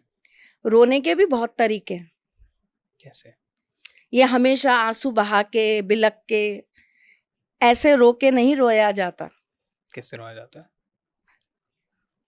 जैसे हमारे नीलकंठ ने रोया था। कैसे? कंठ में जहर को भरा था। सो सॉरी मैं फिर आ गया, बट ये बहुत ज़्यादा ज़रूरी है क्योंकि आप लोग भूल रहे हैं सब्सक्राइब करना, और ये बहुत ज़्यादा इंपॉर्टेंट है बहुत अच्छे गेस्ट लाने के लिए जो आपका, मेरा, अडॉल्ट टॉक्स का, तीनों का भला करता है। प्लीज़ सब्सक्राइब कर दीजिए, ये एब्सोल्युटली फ्री है आपके लिए, बट ये चैनल के लिए बहुत ज़्यादा इंपॉर्टेंट है। और दूसरी बात ये, जैसे मैंने आपको जब कामाख्या वाला अपना पॉडकास्ट हुआ था, मैंने आपको बोला था कि माँ को पुकारो, है ना। हर किसी का अपना एक अलग पैटर्न होता है, हर किसी का अपना एक तरीका होता है।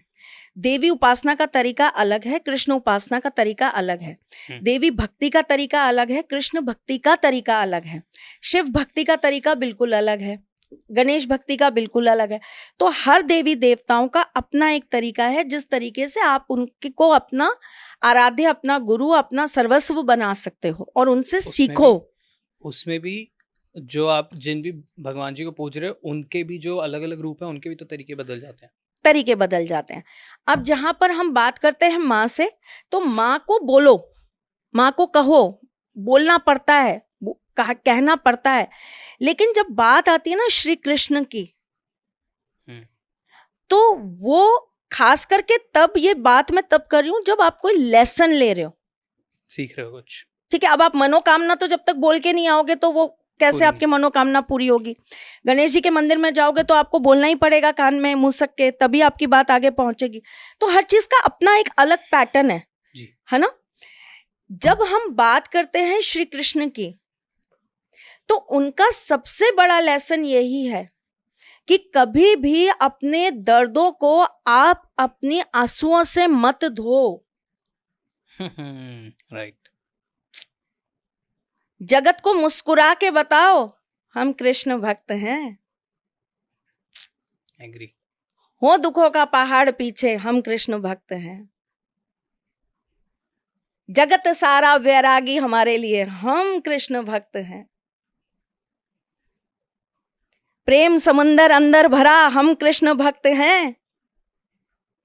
दुख दर्द पीड़ा सब से रहित हम कृष्ण भक्त हैं। कृष्ण में जीते, कृष्ण में हंसते, कृष्ण में रमते, कृष्ण में गाते, कृष्ण में रोते, हम कृष्ण भक्त हैं। हम कृष्ण भक्त हैं। तो उनके लिए ना, उनको समझना, उनके साथ जुड़ना, उनकी तरह होना ही है। कृष्ण को पाने के लिए कोई कृष्ण कृष्ण नहीं चिल्लाता, राधा राधा चिल्लाते हैं। कृष्ण को रिझाने के लिए कोई कृष्ण कृष्ण नहीं गाता, राधा राधा गाते हैं। श्री राधे, हमारी राधे, प्यारी राधे, लाडली राधे, राधा नाम से ही आप कृष्ण को पा सकते हो। ठीक, क्यों? क्योंकि कृष्ण को पाने का तरीका वही है। राधे राधे, राधे राधे, शाम मिला दे, शाम मिला दे। इसी प्रकार से जब आप कृष्ण को अपना गुरु, अपना भगवान, अपना आराध्य चुन रहे हो ना, तो बात बात पे रोना बंद कर दो। वो बात बात पे रोने वाले के साथ नहीं है। वो कहता है कि सब मुझे दे दे और फिर जो हो रहा है वो होने दे। तू करेगा अपने लिए बहुत अच्छा होगा, मैं करूंगा तेरे लिए और अच्छा होगा। तो अच्छा चाहिए या और अच्छा चाहिए, ये उन पे छोड़ दो। कुछ नहीं चाहिए, कृष्ण चाहिए, सिर्फ कृष्ण चाहिए, कुछ नहीं चाहिए, सिर्फ कृष्ण चाहिए। और जो जगत का पालनहार जिसके साथ खड़ा हो, उसे वास्तव में और क्या चाहिए। कुछ जब मैं बहुत छोटा था तो जन्माष्टमी के टाइम पे ऐसी कथाएं आती थी कि या हमें पता लगता था कि रात को बाहर नहीं जाना, आपको कृष्ण जी दिख जाएंगे तो कोई लोग अंधे हो जाते हैं, बहरे हो जाते हैं, बस सह नहीं पाते। एंड आई वाज लाइक कि बाहर ही रहना है अब, कि मेरे को बस दिख जाए, देखी जाएगी क्या होता है। और मैं रात भर ऐसे देखता रहता था, कुछ ना कुछ नहीं दिखता था, पर मैं कोशिश करता था कि मेरे को दिख जाए, मेरे को दिख जाए, क्यों कहते थे कि वो जन्माष्टमी वाले दिन पृथ्वी पे होते हैं। सो मेरे को नहीं पता लोग क्यों डरते थे और तो रात को नहीं निकलते थे। 365 दिन पृथ्वी पर होते हैं, वो तो हर क्षण हर पल पृथ्वी पर होते हैं। वो तो हमारे हृदय में हर एक क्षण, एक क्षण का भी क्षण, क्षण का भी क्षण हमेशा वास करते हैं। वो कब नहीं है ये बताओ, वो कब होंगे इस बात का मुझे नहीं कोई वो पता। मैं तो, कोई मुझसे कहता है वो कब वो आएंगे, आज ऐसा होगा, आज वैसा होगा, मैं कहती हूँ वो कब नहीं है वो तो बताओ। एडिंग ऑन यहाँ पे थोड़ा सा आप ऐड कर दो, जन्माष्टमी के लिए कौन लोगों को आप इनवाइट करे थे, जो आपने पिछले पॉडकास्ट में बताया था, अभी बता दो। आप लोग 15 जुलाई से पहले पहले हमें राधा कृष्ण राधा कृष्ण राधा कृष्ण, राधे कृष्ण राधे कृष्ण राधे कृष्ण, राधे श्याम राधे श्याम राधे श्याम, कोई भी उनके नाम को आप मैक्सिमम जितना आप लिखकर हमें भेज सकते हैं भेजिए, और आप हमारी कृष्ण जन्माष्टमी में पधारिए। डन। बताइए, और बताइए आप जगन्नाथ जी के बारे में। जगन्नाथ जी, तो जब जगन्नाथ जी 15 दिन के लिए बीमार पड़ जाते हैं, उसके बाद में फिर उनकी रथ यात्रा निकाली जाती है। जब जगन्नाथ जी की रथ यात्रा निकलती है, ये जगन्नाथ जी की जो रथ है ये पहले से बनना स्टार्ट हो जाता है, और ऐसा कहते हैं कि जिसने जगन्नाथ जी के रथ की रस्सी भी पकड़ ली वो इस दुनिया के भवसागर से पार है। और जिस प्रकार समुद्र की एक आदत होती है कि वो 3 बार आपको वापस फेंकता है, 3 बार कोई भी चीज वो अपने अंदर ग्रहण नहीं करता, वो 3 बार पहले उस चीज को बाहर फेंकेगा, उसके बाद चौथी बार वो आपको ग्रहण कर लेगा। कोई भी कुछ भी हो, कुछ भी, समुद्र 3 बार उल्टा फेंकेगा, फिर उसको अपने अंदर लेगा, समाहित करेगा। इसी प्रकार जगन्नाथ जी की भी एक विशेषता है। क्या? अगर आपने अपने पूरे जीवन काल के अंदर 3 बार उनके रथ को छू लिया तो आपने 4 धाम जितना पुण्य कमा लिया। मतलब आपको 3 अलग अलग साल में जाना है। कितने सारे लोग होते हैं वहाँ। आप इमेजिन तो करके देखो, कितनी बड़ी यात्रा, कितने लाखों लोग, कितनी उमस वाली गर्मी, कितना बुरा हाल, और उसके बावजूद भी सब प्रसन्न। अलग ही जादू है। अलग ही जादू है। हम नॉर्थ में, हमें ऐसा लगता था अरे वहां जाएंगे शायद उन लोग, वो लोग यूज्ड टू हो चुके हैं, वो लोग कर लेते हैं, उन लोगों को कोई फर्क नहीं पड़ता क्योंकि वो उसी उमस वाली गर्मी में रहते रहते यूज्ड टू हो जाते। यूज्ड टू हो जाता है ना, इंसान जैसा रहता है, जो पहाड़ों में रहता है वो पहाड़ों का यूज्ड टू हो जाता है, जो गर्मी में रह रहा है वो गर्मी। हम राजस्थान वाले, रेगिस्तान वाले, हमें वैसी ही चीज पसंद है, हम उसमें मस्त मलंग रहते हैं।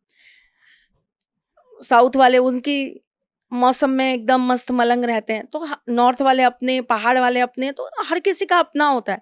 तो समुद्र के तट वालों की एक अलग सी उमस वाली गर्मी है जो वो लोग उसके यूज्ड टू हो जाते हैं। भाई रहते तो हैं ही ये बेचारे, तो वो यूज्ड टू हैं उस चीज के। तो मुझे लगता था वो लोग तो यूज्ड टू हैं, हम कैसे जाएंगे, हम कैसे रहेंगे, ऐसा मेरा मन में विचार आता था। जब मैं वहां गई ना, मुझे लगा मैं यहीं की हूँ और मैं यूज्ड टू हूँ। वहां जाके फिर सब कहीं के नहीं रहते, सिर्फ जगन्नाथ सिर्फ जी के उनके ही हो जाते हैं।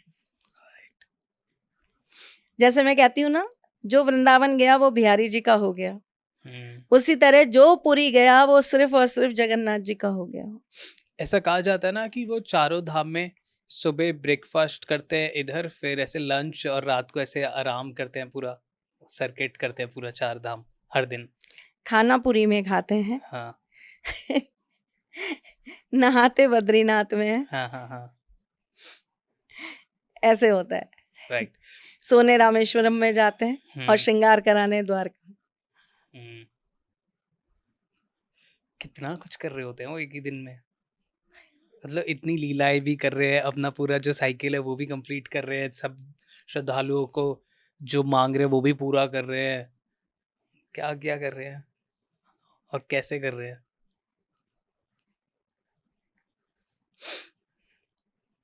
तो ये जगन्नाथ यात्रा इस तरीके से आरंभ होती है। और जगन्नाथ यात्रा जब चालू होती है तो पंचमी वाले दिन जो है जो हमारी महालक्ष्मी है वो रूठ के चली जाती है। बताइए। वो रूठ के अगली बार बताऊंगी, अब अभी बताऊंगी तो बहुत लंबी कहानी हो जाएंगी। तो ये जगन्नाथ जी से जुड़ी कुछ चीज़ें हैं। जगन्नाथ जी के यहाँ पर 2 और परंपराएं, 2 और चीज़ें हैं जो मैं आपको बता दूं। जब आप जगन्नाथ जी के मंदिर जाएं तो ये कुछ चीज़ों का और आपको ध्यान वहाँ पे ज़रूर करना है। प्रसाद स्वरूप वहाँ पे लाल कपड़े के अंदर कुछ चावल आपको पुजारी देते हैं। अगर आप उनसे बोलेंगे तो वो आपको प्रसाद स्वरूप देंगे। ऐसा कहते हैं कि वो चावल खाने से बीमारियां दूर होती हैं। वो प्रसाद है उनका, कच्चे चावल होते हैं, तो वो आप खाएंगे तो उससे आपकी बीमारियां दूर होती हैं, ऐसा बोला जाता है। इसी प्रकार से अगर आप रिक्वेस्ट करेंगे और अगर कोई पुजारी आपको दे दे प्रसाद के रूप में तो उनका ध्वज जरूर लाइए। वो ध्वज बहुत महत्वपूर्ण है, उसको लाकर आप अपने घर में जरूर रखिए, वो हमेशा आपकी रक्षा करेंगे। ऐसा बोला जाता है कि नहीं, ऐसा है आई गेस कि कोई और धर्म के लोग अंदर नहीं जा सकते मंदिर में? हाँ, नहीं जा सकते। क्यों ऐसा? अब क्या हुआ था कि बहुत बार ना जगन्नाथ जी के मंदिर पर हमला हुआ था ओके। और वो मुगलों द्वारा? हाँ, तो ठीक है। इसी वजह से वहां पर उनका जाना निषेध है।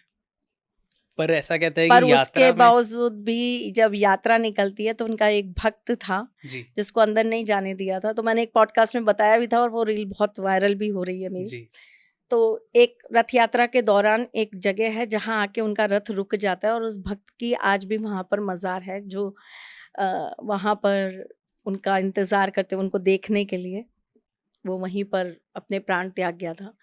तो जो भक्त वहां ना पहुंच पाया, स्वयं भगवान आए। जगन्नाथ जी की अनगिनत कहानियां हैं जहां पर उन्होंने अपने भक्तों को दर्शन भी दिए हैं, प्रेम भी दिया है और अपना सब कुछ, जैसे कहते हैं ना, वो जगन्नाथ जी ने अपने भक्तों को दिया है।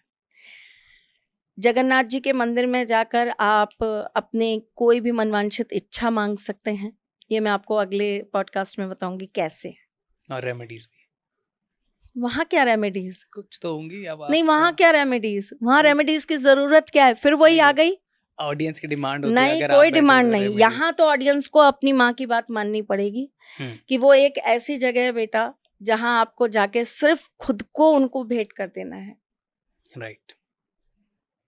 खुद को दे देना है और कह देना है बस अब जो है वो आप, सर्वस्व आप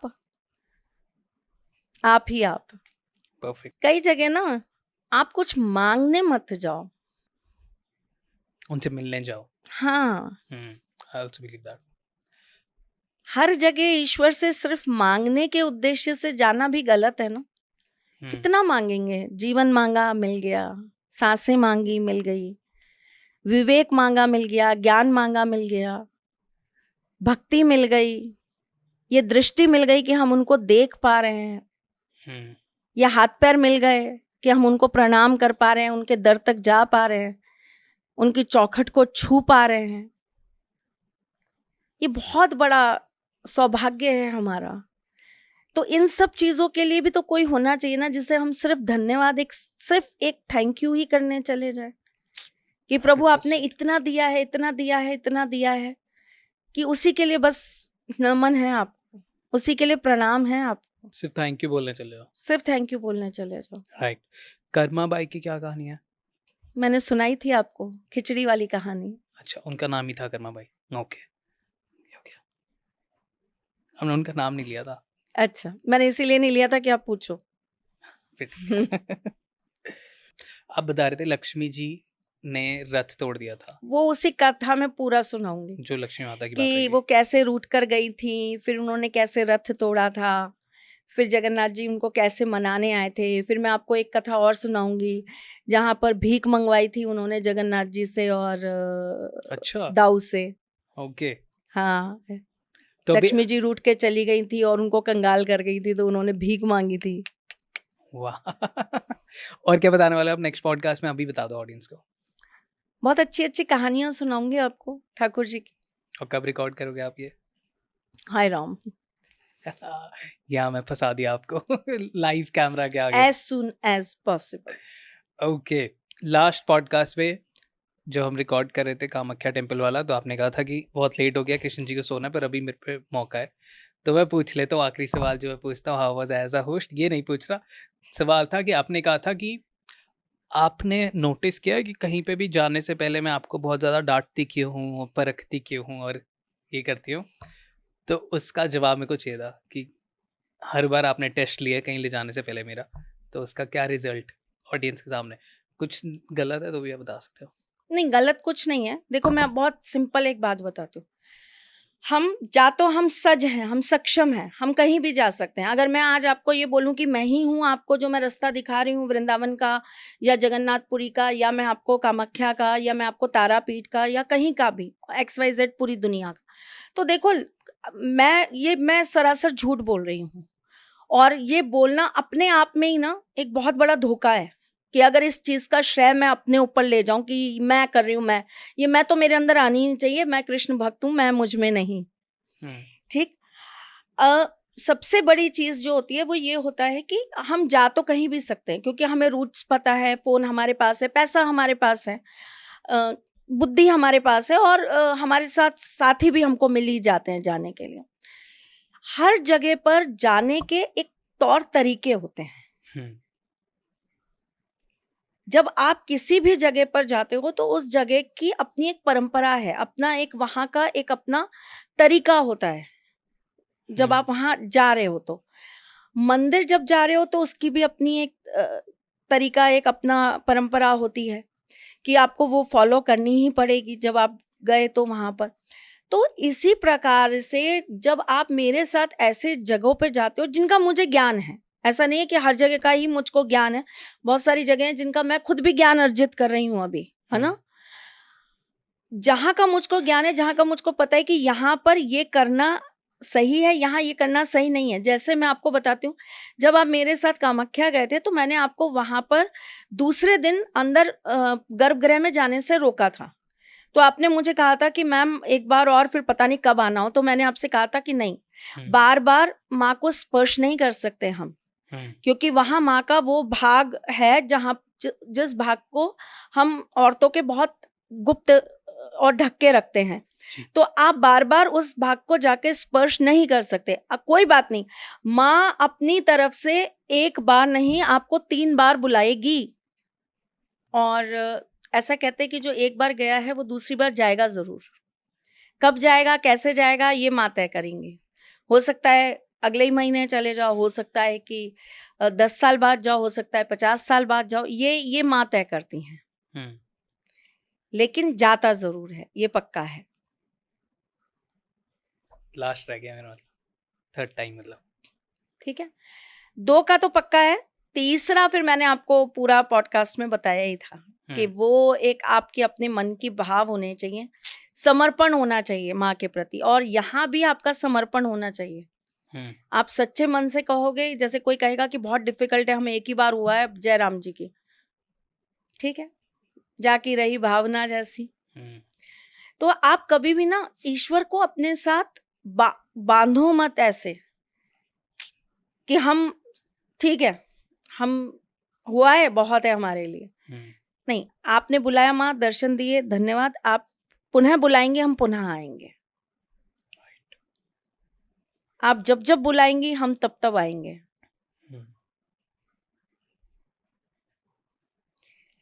शाम मने चाकर राखो जी। पूरा गाओ।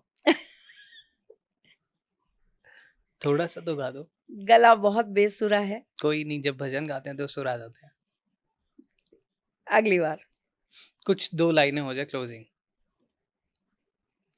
थोड़ा सा क्लोजिंग, मतलब लास्ट में गाते गाते कुछ अच्छा सा एंड करेंगे हम आज।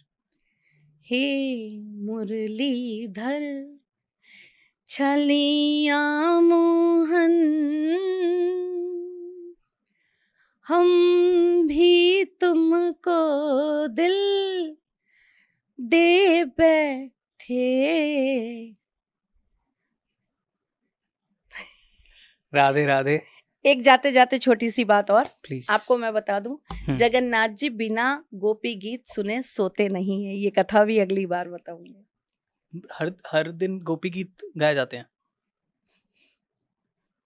ओके, सो जिन लोगों को भी अब नेक्स्ट पॉडकास्ट के लिए मेरी जितनी एक्साइटमेंट हो गई है, आप प्लीज कमेंट करो बहुत सारे, क्योंकि बहुत सारे कमेंट, मैम सारे कमेंट पढ़ रही होती हैं। कुछ कमेंट मैं भी मिस कर देता हूँ, मैम कॉल करती है, तूने ये वाला कमेंट पढ़ा, ये वाला कमेंट करा। तो आप प्लीज जितने ज्यादा कमेंट करोगे मैम में उतनी एक्साइटमेंट होगी, और हम जल्दी शूट करके आपको सारी कहानियां बता देंगे जो मैं भी सुनना चाहता हूँ। So thank you so much. और जुलाई में आप मेरे साथ चलेंगे 100%। जय जगन्नाथ जी। क्योंकि जब तक उनके यहाँ जाएंगे नहीं, उनकी कथा पूर्ण नहीं होगी। तो आप मेरे साथ चलेंगे 100%। मेरे को तो